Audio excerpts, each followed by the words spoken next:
Hello' everyone, আজি দেখাম নহৰু কেনেকৈ ইজিলি আপোনালোকে পৰিষ্কাৰ কৰিব পাৰে, একদম চাফা হৈ যাব।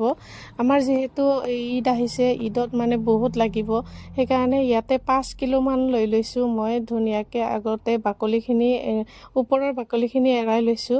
তাৰপিছত ধুনীয়াকৈ মোহাৰি মই ভালকৈ এইবিলাক ঝাৰিছোঁ। ঝাৰি কিনে এতিয়া মানে পানীত ভিজাই থৈ দিম মই 2 ঘণ্টামান। পানীত ভিজাই থ'লেও এইটো এতিয়া 2 ঘণ্টাৰ কাৰণে পানীত ভিজাই থৈ দিম। তাৰপিছত 2 ঘণ্টা পাছত এই চাওকচোন, এয়া বাকলিখিনি কেনেকৈ ধুনীয়াকৈ গুচাই আছে।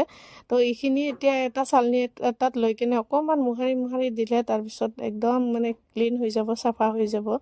তাৰপিছতহে মই এইবিলাক আৰু গ্ৰাইণ্ডাৰত দিম। তাৰপিছত মই গ্ৰাইণ্ডাৰত ডাঙৰ জগটো লৈছোঁ। ডাঙৰ জগত মই ভালদৰে মানে গ্ৰাইণ্ড কৰি ল'ম।